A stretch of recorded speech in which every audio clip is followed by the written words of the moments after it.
Perfecto.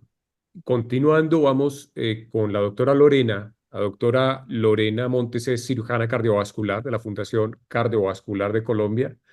Es una persona que tiene experiencia bastante importante en este escenario y va a hablarnos ahorita de abordaje quirúrgico para hacer ablación de taquicardia ventricular en pacientes con enfermedad de Chagas. O sea, ya tenemos el panorama completo. Lorena, por favor, puedes ilustrarnos al respecto. Muchas gracias por estar aquí con nosotros. Buenos días. Bueno, primero quiero agradecer la invitación. Segundo, quiero decirle a Juan Carlos que no entiendo por qué me odia tanto, porque es un tema complejo. Y tercero, decir que experiencia en abordaje quirúrgico para la relación en taquicardia ventricular por Chagas en el planeta entero realmente es poca. Es decir, yo amplia experiencia no. Tenemos algunos casos que hemos hecho en la fundación, porque afortunadamente estoy en la Fundación Cardiovascular de Colombia y en Santander pues tenemos una gran prevalencia de esta enfermedad y además trabajo con Luis Fernando Chavarría. Pero cuando uno busca cirugía en Chagas, esto es lo que se encuentra. Se encuentra un desierto con unas bolitas de heno pasando por ahí y musiquita del lejano oeste. Y entonces uno se pregunta, ¿pero por qué? ¿Por qué si realmente es que la prevalencia es alta? Y mi respuesta fue este artículo. Aunque es un artículo que se refiere a población subsahariana y asiática, podemos estar perfectamente incluidos ahí. Y es porque es una enfermedad endémica cardiovascular de la mitad más pobre. Entonces, realmente nuestros avances en cuanto a cirugía de esta enfermedad han sido pocos. ¿Y qué podemos tratar desde el punto de vista quirúrgico cuando nos referimos a la enfermedad de Chagas? ¿Qué tiene la enfermedad de Chagas? Ya todos lo nombraron de manera muy bonita. Aneurismas de ventrículo izquierdo que generan embolismos, una enfermedad tromboembólica, arritmias como la taquicardia ventricular, que es donde nos vamos a enfocar al final, disfunción ventricular secundaria a todas las fibrosis que genera la enfermedad y una insuficiencia mitral secundaria, que a veces es por fibrosis o a veces por dilatación ventricular o por cercanía de los aneurismas. Miremos lo de los aneurismas ventriculares. Este es un caso, no es nuestro, es un caso, aunque tenemos varios casos parecidos, este es un caso de Magarakis, donde encontraron un aneurisma ventricular. Es un caso de Estados Unidos. ¿Por qué? Porque realmente ahora están empezando a fijarse en el Chagas porque la población migratoria ha crecido hacia Europa y Estados Unidos de manera muy exponencial y están empezando a tener pacientes con Chagas. Más de 250.000 pacientes se calcula que tienen Chagas actualmente cardíaco en Estados Unidos. Entonces, este es un aneurisma apical que decidieron entonces tratar de manera quirúrgica porque estaba generando trombos, y porque tenía una disfunción ventricular, entonces decidieron vamos a quitar este aneurisma, este es el aneurisma como se veía en el campo quirúrgico, fue la esternotomía, en bypass cardiopulmonar, lo que hicieron fue abrir el aneurisma y hacer una aneurismectomía, un remodelado ventricular. Este tipo de aneurismas y los posteriores los había descrito Batista, brasilero, en cirugía de Chagas, en estos aneurismas en Brasil. No lo asoció con manejo de la taquicardia ventricular ni con nada de la insuficiencia mitral, solo hacía las aneurismectomías y después de esto pues se lo importaron a Estados Unidos y continuó su trabajo allá en remodelado ventricular. Básicamente, este es un caso isquémico, no es chagásico, pero es un caso nuestro donde pueden ver cómo se ve realmente un aneurisma apical en vivo y en directo. Este también es un caso nuestro, este es un aneurisma posterobasal, este es un aneurisma que estaba pegado a la válvula mitral.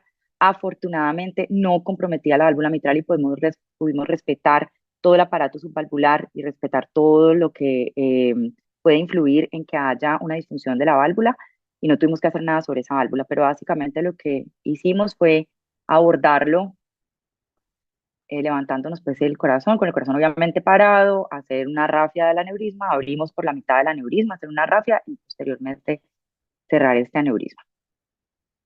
Ahora, ¿qué pasa cuando yo busco taquicardia ventricular y manejo de la taquicardia ventricular quirúrgica o ablación epicárdica? Pues yo encuentro un montón de cosas sobre ablación epicárdica, montones, pero ninguna de estas es quirúrgica. Todas estas son ablaciones epicárdicas hechas por electrofisiólogos mediante manejo percutáneo. Entonces volvemos a la cirugía en Chagas y nos volvemos a encontrar esto. Sí, hay reportes de simpatectomía bilateral por grupos de cirugía de tórax. Incluso creo que en la Fundación Cardioinfantil actualmente lo están realizando.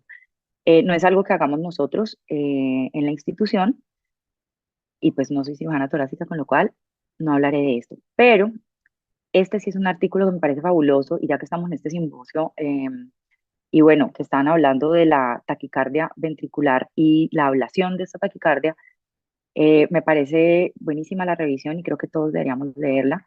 Es una revisión que se publicó este año, donde me parece pues que este es el algoritmo, digamos, de manejo. Entonces, para llegar a la ablación epicárdica, ¿qué tenemos que hacer? Pues seleccionar perfectamente el paciente, mirar los criterios, las imágenes, todo el mapeo, mirar toda la anatomía del abdomen, del pericardio, del tórax, ver qué técnicas de acceso tengo a mi disposición en el centro en donde estoy y cuáles podrían ser las mejores para este paciente para hacer, pues, poder utilizar todas las herramientas de mapeo o hacer el mapeo y ver a dónde debo dirigirme y de esta manera, entonces, poder ver qué técnica es la mejor para este paciente y de esta manera, pues, prevenir complicaciones. ¿Qué complicaciones pueden haber? Pues, por ejemplo, nosotros siempre estamos de stand-by cuando van a hacer algún tipo de ablación epicárdica por vía percutánea subsifoidea y ya tuvimos un caso donde en la entrada del catéter se laceró el ventrículo derecho y pues hubo que abrir de emergencia, después hacer toda la parte de la ablación epicárdica, pero pues primero abrir de emergencia y controlar el punto de sangrado, que son cosas que pueden ocurrir perfectamente porque los que hacemos procedimientos estamos expuestos a complicaciones. Bueno, entonces, ¿qué podemos encontrar en la literatura? Vámonos de lleno ahora entonces a la taquicardia ventricular. En la literatura empezamos encontrando pues artículos de 1980, 1981, que son el preludio a todo esto, porque en el 2010 este grupo de la UCLA publica 14 pacientes que fueron manejados de manera híbrida, generalmente endoendocárdica primero con un mapeo endoendocárdico y posteriormente fueron llevados a una ablación epicárdica por vía quirúrgica. ¿Qué vías escogieron en este grupo? Escogieron una vía subsifoidea y vía por toracotomía anterolateral. Casi todos los pacientes eran isquémicos, pero nos toca extrapolar la data porque si nos ponemos a buscar, si casi no encontramos nada de cirugía en Chagas, ahora ya les digo que si no encontramos tampoco de taquicardia ventricular quirúrgica, ahora Chagas, taquicardia ventricular en Chagas de manejo quirúrgico, ahí sí que nos quedamos sin nada. Entonces nos toca extrapolar un poquito, aunque son diferentes, lo sé, pero puede ser extrapolable. Entonces, estos pacientes eran en su mayoría isquémicos, como pueden ver, excepto uno, todos tenían previamente un desfibrilador implantable, todos estaban en manejo antiarrítmico óptimo y en su mayoría les habían hecho dos, tres ablaciones endoendocárdicas, alguna epicárdica fallida, que fue incluso la indicación de llevarlo a ablación epicárdica quirúrgica, y la gran mayoría tenían procedimientos quirúrgicos cardíacos previos como cambio de válvula mitral y en su gran mayoría pues revascularización miocárdica, perdón. Bueno, como les comentaba, de estos 14 pacientes, 11 fueron por ventana pericárdica subsifoidea y 3 fueron por toracotomía anterolateral en diferentes espacios según el mapeo, como iba indicando el mapeo donde podía estar el foco o la cicatriz. Este es otro estudio, un estudio del grupo de Yu y Gu, que hicieron algo que me pareció interesantísimo, y es que crearon un modelo porcino de infarto y aneurisma de, del ventrículo. Entonces lo que hacían era que hacían un cateterismo y ligaban, pues ocluían una coronaria, la ligaban. Literalmente le ponían coils o la ocluían con un balón y lo dejaban ahí y dejaban este modelo a que los pacientes, a que los cerditos, perdón, fueran desarrollando aneurisma, fibrosis, se fueran dilatando e hicieran arritmias. Una vez tenían estos componentes, entonces se llevaban a cirugía y probaron todo tipo de técnicas. Entonces, clampados y en bypass cardiopulmonar, haciendo resección del aneurisma, haciendo rafias de esto y sin utilizar ninguna energía. ¿Para qué? Para ver si simplemente, como las técnicas descritas por Cox, eh, de cut and sew antes para la fibrilación auricular también se podían aplicar en este sentido. Entonces, si cortas la cicatriz, pues en principio no vas a tener foco ahí. Por lo tanto, en principio se debería quitar la arritmia. Entonces, hicieron esta técnica, funcionó. Después decidieron hacer otra técnica con una aneurismectomía y utilizando también la pinza bipolar, que es la que ven en el C. También funcionó. Y luego hicieron cirugía sin bomba y utilizaron el lápiz epicárdico para ablación y también utilizaron crioablación. Todas las técnicas funcionaron. Entonces, con esto concluyeron que, pues, aunque es un modelo animal, se puede empezar a hacer ciertos pacientes en humanos y que puede ser en cirugía sin bomba utilizando crioablación incluso. Este es otro caso, un caso reportado por el grupo de Ohio State University, por OCABE. Es una paciente de 60 años, también tenía una miocardiopatía dilatada. Esta paciente tenía una taquicardia ventricular que era refractaria, ya habían hecho ablación endopicárdica, ya habían intentado la epicárdica, pues el mapeo buscando cuál era el foco, y lo que se encontró es que el foco estaba en el summit. El summit es, pues, los electrofisiólogos lo saben perfectamente, pero les puedo asegurar que los cirujanos cuando nos dicen el summit no solemos tener ni idea de qué nos están hablando, pero es la división del tronco coronario izquierdo entre la descendente anterior y la circunfleja. Es decir, que si ahí se aplica energía de ablación sin tener una visión directa de por dónde están pasando las coronarias, se puede lesionar las coronarias y esto pues impactaría de manera muy, muy severa y muy grave en el paciente. Entonces, esta es una de las indicaciones por las cuales se hace por vía abierta, por vía quirúrgica. Este grupo pues prefirió hacerlo por esternotomía media. Ahí están mostrando por dónde va la descendente anterior. La circunfleja iría hacia donde está el dedo de quien tiene en este momento el catéter y quien está en ese momento pues como haciendo la ablación. ¿Para qué? Para tener visión directa exacta de las coronarias y de esta manera no irlas a lesionar. Y finalmente vuelve el grupo de UCLA, que fue el que publicó en 2010, y dice, nosotros crecimos, ahorita en el 2020 vamos a publicar 38 pacientes con 40 accesos quirúrgicos de ablación de taquicardia ventricular. De estos, 34% fueron isquémicos, dentro de estos pues hay pacientes chagásicos, y eh, importante pesar, tenían una función ventricular disminuida en su mayoría, con una media de 32%. Habían tenido antes ablaciones previas, pero también, como pueden ver, tenían la mayoría eh, procedimientos previos, una aneurismectomía, que les fueran a hacer otro procedimiento, que hubieran hecho ya una revascularización miocárdica, etcétera, etcétera. Es decir, un tórax no virgen que podía inducir a complicaciones al intentar entrar en tórax con adherencias y de esta manera pues ingresar en el ventrículo derecho si se intentaba simplemente por punción subsifoidea. Ellos hicieron de estos pacientes el 33% por una toracotomía anterior y el 12% por una toracotomía lateral y el 55% de los pacientes fueron subsifoideos. De estos pacientes, pues están las complicaciones, que es lo que más podríamos, pues nosotros como cirujanos, o más bien nosotros como cirujanos, no, como dentro del equipo y el hard team que se hace para esto, es lo que más preocupa, porque por supuesto no es lo mismo y no voy a defender que sea lo mismo nunca en mi vida, una punción subsifoidea o una punción femoral que abrir una esternotomía. Pero por supuesto, voy a mostrar que pues tiene, pues estoy mostrando, mejor dicho, que tiene su cabida. ¿Cuáles fueron las complicaciones que hubo? Un paciente tuvo un sangrado mayor. Realmente fueron 8 pacientes los que tuvieron complicaciones, pero esto hace 20% de complicaciones. 3 pacientes tuvieron laceración ventricular y estos pacientes, cuando se mira qué laceración ventricular tuvieron, fueron pacientes que se decidió entrar por ventana subsifoidea, en general con un acceso pequeño y que eran pacientes que ya tenían antes cirugía previa.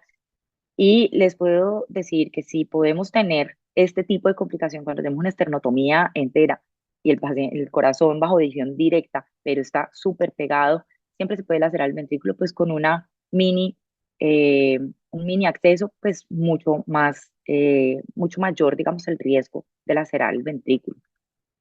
También se infectaron las heridas, que pues digamos que es una complicación previsible que puede ocurrir, y hubo también unas complicaciones del acceso vascular. Ahora, ellos hicieron una cosa muy interesante, y es que es el único estudio que compara este acceso quirúrgico con un acceso percutáneo. Y, por supuesto, hicieron un propensity de esto, con lo cual tuvieron grupos de 30 y 30, tanto en percutáneo como en quirúrgico, y miraron la mortalidad a largo plazo, perdón, a largo plazo, a 400 días, y no encontraron diferencias en esto. Ahora, tampoco encontraron diferencias en la recurrencia de la taquicardia o en que mejor dicho, ambos procedimientos fueron equivalentes en cuanto a lo que se lograba en buscar quitar la taquicardia ventricular. Ahora, ¿qué cosa no fue igual? Dependiendo del acceso quirúrgico que se escogió, no fue igual dónde pudieron acceder y por lo tanto ni el mapeo ni la ablación pudo ser completa solamente mediante un acceso distinto a si lo hacían percutáneo, podían acceder a mayores lugares que si solamente se hacía por acceso anterolateral, por ejemplo. Entonces, después de ver esta literatura, que es casi todo lo que está, digamos, lo más completo, podemos entonces extrapolar unas indicaciones que creo que son las indicaciones con las que nos tenemos que quedar y con las que tenemos que trabajar. Una cirugía cardíaca previa. La segunda es acceso epicárdico fallido previo. La tercera sería ablación en proximidad a coronarias, por ejemplo, lo que mostré del SUMIT ahora, o al frénico, porque pueden ser lesionadas y pues esto genera un problema severo para el paciente posteriormente. La última sería grandes aneurismas posterobasales o anterolaterales y laterales, porque un 33% de estas zonas no son accesibles por la punción subsifoidea percutánea. ¿Qué accesos ofrecemos desde el punto de vista quirúrgica? Podemos hacer una ventana pericárdica subsifoidea que puede ser pequeña o puede ser grande, como les voy a mostrar ahora en una foto. Podemos hacer una hemiesternotomía inferior, que básicamente es una hemiesternotomía en J que empieza desde el sifoides hasta más o menos el cuarto o quinto espacio intercostal y se va hacia el tórax derecho o izquierdo, hacia donde uno quiera realmente exponerse y de esta manera pues expone muy bien toda la parte media e inferior del corazón. Una mini toracotomía anterolateral, en general izquierda y por supuesto la esternotomía.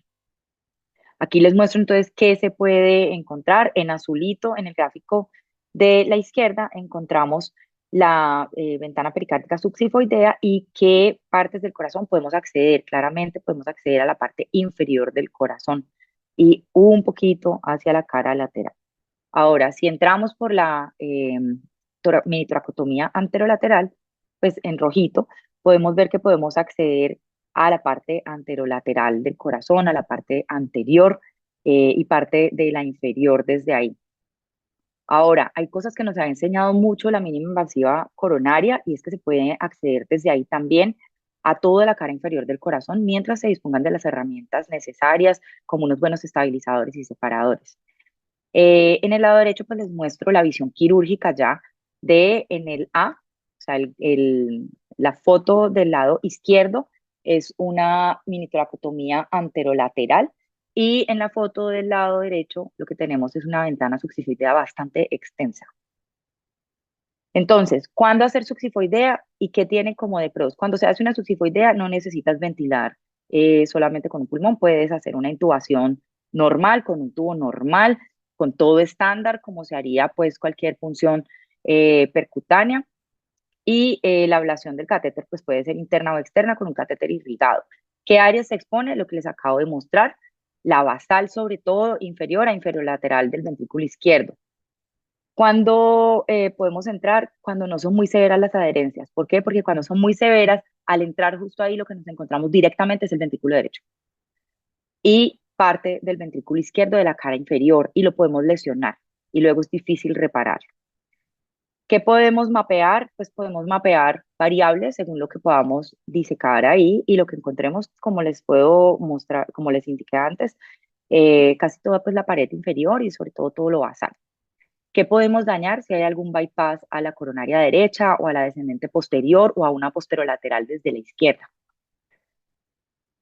Ahora, cuando entramos por minitoracotomía anterior, necesitamos primero generalmente que haya una ventilación unipulmonar. Para esto necesitamos un tubo de doble luz. Muchas veces este tubo de doble luz, según la experiencia del equipo y lo que se tenga, porque también puedo decir, y todos lo sabemos en Colombia y en general en Latinoamérica, trabajamos con lo que tenemos. Entonces a veces no hay fibro para hacerlo, que sería lo ideal, pero cuando tenemos fibro, pues buenísimo poderlo usar para poder dejar perfectamente colocado y que no tengamos después problemas en la acomodación del corazón ni de lo que estamos viendo. Necesitamos sí poner el electrocardiograma, pues los leads, perdón, se me acaba de ir la palabra, tienen que ir ubicados más posterior. En este sí tenemos que tener un catéter interno irrigado y lo que vamos a ver es la pared anterior y lateral, sobre todo. También podemos ver el ápex, pero no podemos llegar a la cara posterior. O sea, atrás, a la cara inferior, no se puede llegar desde ahí, a menos que, como les digo, se tenga experiencia en mínimamente invasiva coronaria y se sepa exponer esta cara del corazón. Ahora, ¿qué podemos dañar?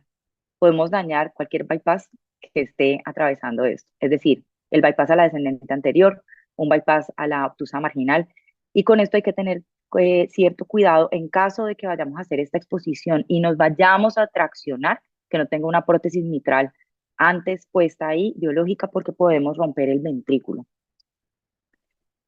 Esto es importante porque este grupo, que es decir que les comenté que hicieron la revisión recién publicada, que todos deberíamos leer si queremos saber pues, sobre ablación taquicardia ventricular epicárdica, este grupo muestra que no se necesita un quirófano híbrido, sino que se pueden hacer ciertas adecuaciones en la sala de electrofisiología para que sea más amigable para los cirujanos la mesa quirúrgica y se pueda mover de alguna manera, que haya espacio y conexiones para la bomba de circulación extracorpórea, que siempre debe estar como backup porque es nuestra salvación.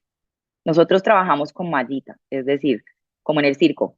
Si nos caemos de la cuerda floja, siempre tenemos la posibilidad del bypass. Yo hago mínimamente invasiva coronaria, esta es una foto nuestra, entonces básicamente aquí les puedo mostrar lo que podemos ver si hacemos una mini toracotomía anterolateral. Esa es la descendente anterior, lo que se está abriendo ahí, pero si miramos hacia el fondo podemos ver la pulmonar, todo el tracto de salida del ventrículo derecho, parte del ventrículo izquierdo y de ahí nos podemos también girar con los estabilizadores y ver toda la cara lateral y de hecho podemos ver la cara inferior con los estabilizadores, por ejemplo, con un Starfish. Y esto es como queda realmente la cicatriz. Eh, Puedo decirles que la mini toracotomía puede ser más dolorosa que una esternotomía, pero realmente se recupera mucho más rápido, el riesgo de infección es mínimo. Y voy a terminar esta charla con un caso clínico nuestro. Es un paciente de 40 años, hombre, que tenía una cardiopatía chagásica diagnosticada desde el 2013 con una FEBI preservada. El paciente realmente había tenido una FEBI, en ese momento era del 58%, pero fue cayendo a 38% en el 2021 y fue recuperándose con, por supuesto, manejo médico que le daba el doctor Echavarría. Se le implantó un cardiodesfibrilador en el 2013 que fue cambiado en el 2021. En junio del 2021 se hizo un bloqueo del ganglio estrellado. Es un paciente muy conocido por electrofisiología y por el grupo de falla cardíaca. Se le hizo una modulación con ablación endoticárdica en octubre del 2021 y dentro de esto se pudo también ver en el mapeo que uno de los focos más importantes estaba cerca a un aneurisma lateral que tenía el paciente en el summit. El paciente reingresa en más o menos abril del 2022 con una tormenta rítmica, con una FEBI del 55%.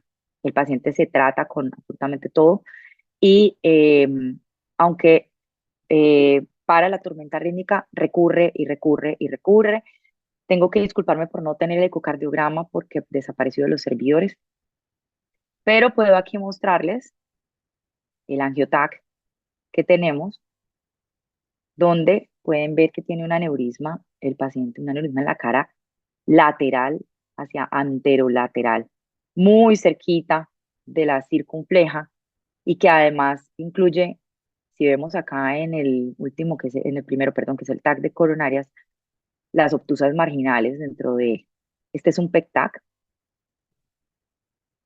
donde podemos ver también las zonas de hipocaptación, que nos inducirían a pensar pues, que son zonas de fibrosis, no tiene resonancia.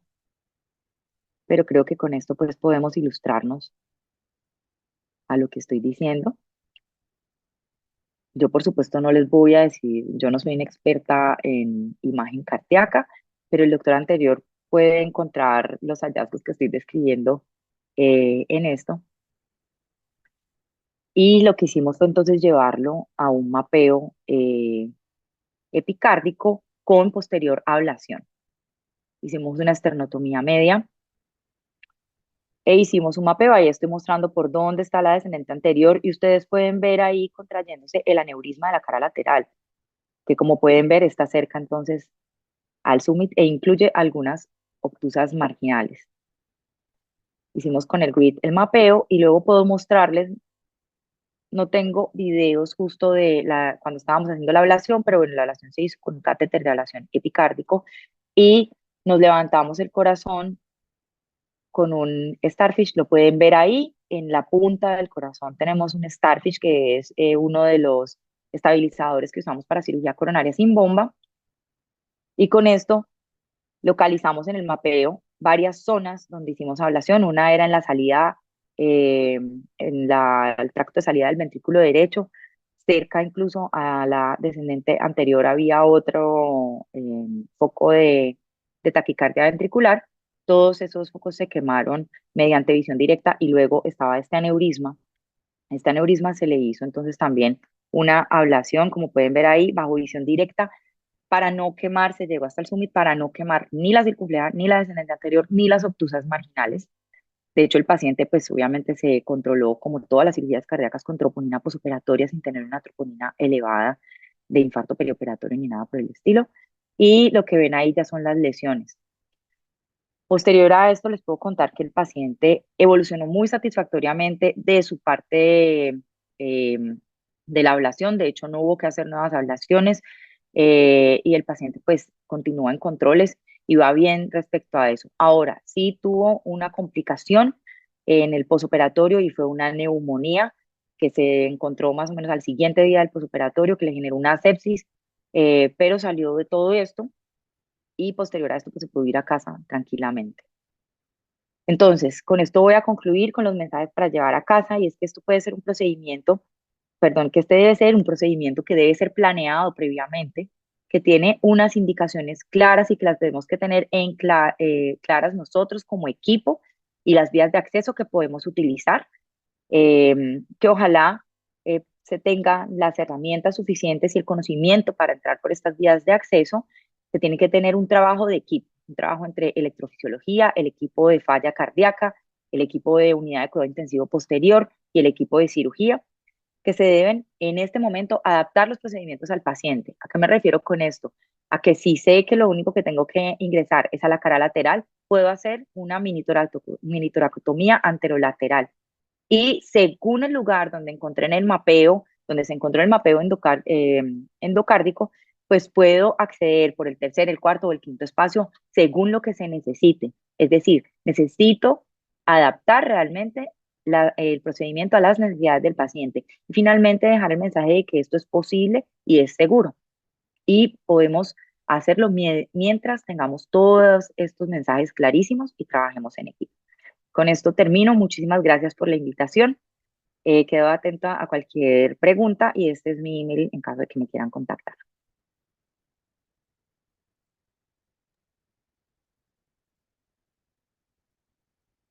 Doctora Lorena, muy, muy interesante el que nos cuenta, muy bonito el caso que ilustra. Es complejo, como usted lo dice, no es demasiada la casuística, pero creo que el abordaje que usted hizo fue realmente muy claro y muy útil para todos nosotros.